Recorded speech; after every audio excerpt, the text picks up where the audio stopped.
Hello दोस्तों, मैं हूं शकील अहमद और आप सुन रहे हैं मेरे YouTube चैनल पर गुमनाम किस्से। आज मैं एक ऐसे ही गुमनाम किस्सा लेकर आया हूं जिसका टाइटल है एक शराबी की मौत। तो आइए चलते हैं कहानी की ओर। आज फिर मैंने उस भिखारी के लिए 10 का सिक्का अलग करते हुए अपने ऑफिस की तरफ बढ़ रहा था। मेरे अंदाजे के मुताबिक आज भी वो उसी जगह बैठकर आते जाते लोगों के सामने अपना प्याला आगे कर देता और जब कोई उसके प्याले में कुछ पैसे डाल देता तो वो अपने हाथों के इशारे से उसका शुक्रिया अदा करता। मैंने भी रोजाने की तरह जैसे ही 10 का सिक्का उसके प्याले में डाला, उसने इशारे से मेरा भी शुक्रिया अदा किया और ये सिलसिला कुछ दिनों तक चलता रहा। या यूं कह लीजिए कि मैंने महीने के बजट में 200 रुपया का इजाफा कर लिया था। अब तो ये रोजाना का मामूल बन चुका था। मैं गैर फितरी तौर पर ऑफिस आते वक्त उसके लिए 10 का सिक्का अलग कर देता। हालांकि वो देखने में पूरी तरह से भिखारी नहीं लगता था, लेकिन उसके एक पैर में गहरा जख्म होने की वजह से लोगों को उस पर तरस आ जाता और जिससे जो बन पड़ता उसे दे देता।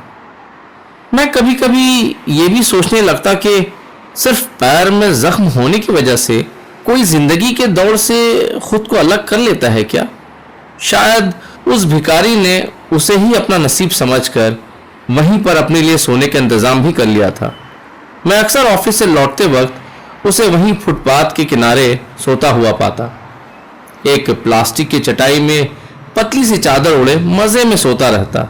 मैंने एक और बात नोटिस की कि वो महीने में 1-2 रोज वहां दिखाई नहीं देता और फिर वापस उसी जगह बैठे भीख मांगता। एक दिन रोजाने की तरह जैसे ही मैं पैसे देकर वहां से आगे बढ़ा, तभी मेरे एक मैनेजर ने मेरा हाथ अपनी तरफ खींचते हुए कहा, अरे सर, आप किसको पैसे दे रहे हैं? उस भिखारी को। सर, उसे पैसे मत दीजिए, ये एक नंबर का मक्कार आदमी है। मैं उसकी बातें सुनकर थोड़ा हैरान हुआ और फिर मैंने कहा, तुम्हें कैसे पता? उसने मेरे तरफ मुस्कुराते हुए देखा और कहा, सर, आप बहुत सीधे आदमी हो और इसी का तो फायदा उठाते हैं ऐसे लोग।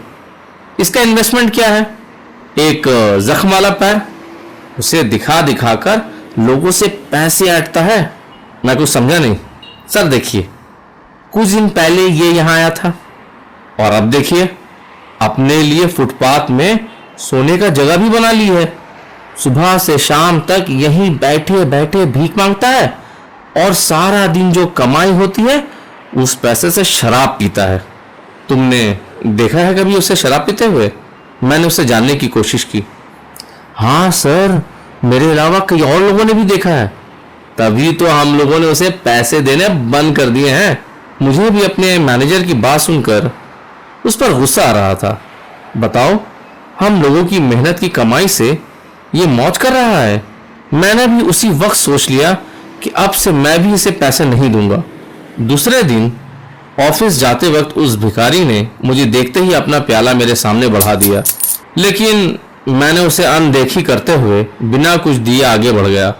वो हर रोज मुझे मुस्कुराते हुए देखता और अपना प्याला मेरी तरफ कर देता। कभी मैं उसे कुछ दे भी देता, लेकिन ज्यादातर बिना कुछ दिए आगे बढ़ जाता। लेकिन फिर भी उसके रवैये में कोई फर्क नहीं पड़ा।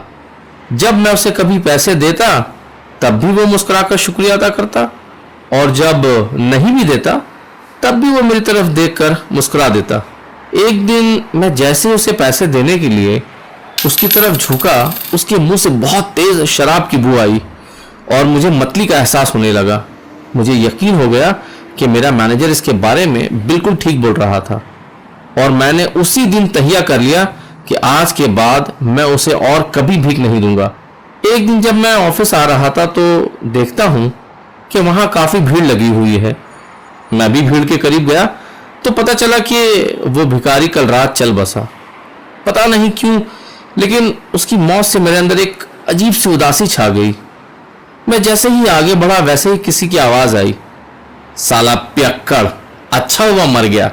मैंने घूमकर उस आवाज की तरफ देखना मुनासिब नहीं समझा और अपने ऑफिस चला गया। कुछ देर बाद मुझे चाय पीने की ख्वाहिश हुई और इसी गरज से मैं चाय की दुकान की तरफ चल पड़ा। चाय की दुकान बिल्कुल उस भिखारी के बैठने के ठीक ऑपोजिट साइड थी। चाय पीते पीते मेरी नजर एक शख्स पर पड़ी जो झाड़ू देते हुए मेरी तरफ देखकर रो भी रहा था। मुझे उसे देखकर बड़ा अजीब लगा। वो उसी जगह को साफ कर रहा था जहां कुछ दिनों से भिखारी ने अपना कब्जा जमाए रखा था। मुझे उसका मेरी तरफ देखकर रोना रहा ना गया और मैंने इशारे से उसे अपनी तरफ बुलाया और पूछा, तुम मुझे जानते हो? हाँ साहब। तुम मुझे जानते हो? मैंने फिर से अपना सवाल दोहराया। मुझे इस बात की हैरानी हो रही थी कि एक जमादार मुझे पहचानता है और मुझे देखकर क्यों रो रहा है। हाँ साहब, भोलवा का मुंह से आपका बारे में हमेशा सुनता था साहब। अब ये भोलवा कौन है? भोलवा को नहीं जानता है साहब, वो यहाँ बैठता था, आप रोज उसको पैसा देता था साहब, मगर कुछ दिन से शायद आप उससे बहुत गुस्सा था साहब। भोलवा यानी वो भिखारी, उसका नाम भोलवा था? हाँ साहब। मगर तुम उसको कैसे जानते थे? क्या बताए साहब, हम लोग सब एक ही गांव से हैं, मगर गांव में काम काज ना होने का वजह से हम सब भूखा मर रहा था साहब। सोचा भूखा मरने से अच्छा है कि शहर आकर कुछ काम किया जाए।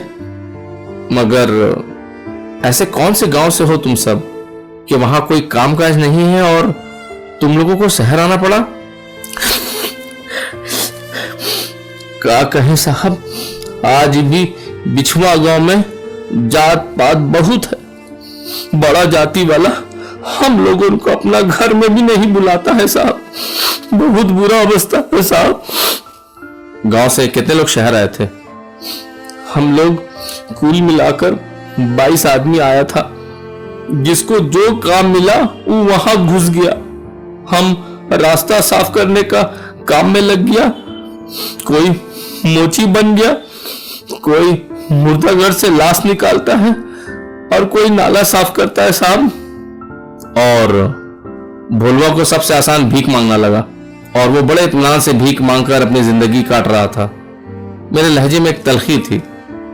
नाना साहब वो बहुत खुददार था, गांव में कभी भी किसी का सामने हाथ नहीं फैलाता था। तो शहर में आकर उसकी खुददारी को क्या हो गया? आते ही भीख मांगने लगा।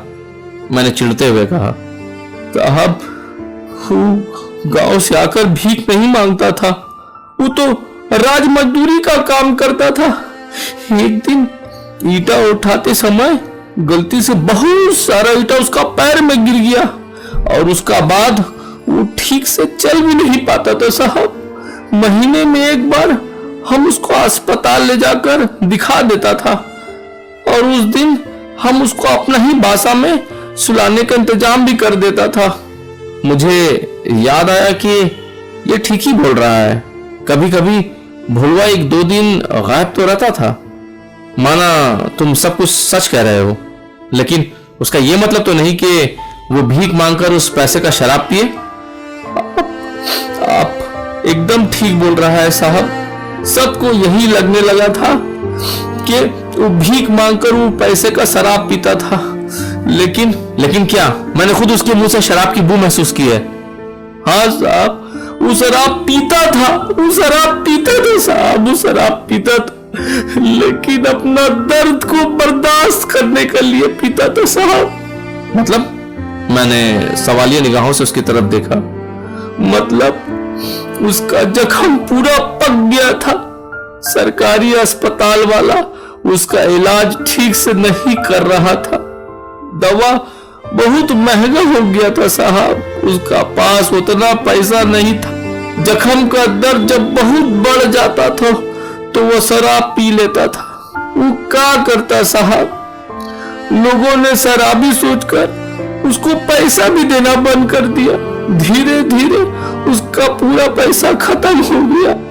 उसका पास खाना का भी पैसा नहीं होता था साहब। हमसे जितना हो सकता था हम उसका मदद करता था, लेकिन हमको भी तो गांव में पैसा भेजना पड़ता है, इसलिए हम उसका पूरा तरह से मदद नहीं कर सका और बोलुआ मर गया साहब, मर गया।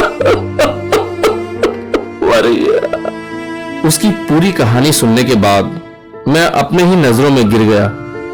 शायद दानिशमंद लोग ठीक ही कहते हैं कि बहुत सारी चीजें जो दिखती हैं वो सच नहीं होती। सच को जानने के लिए उसकी तह तक जाना जरूरी है।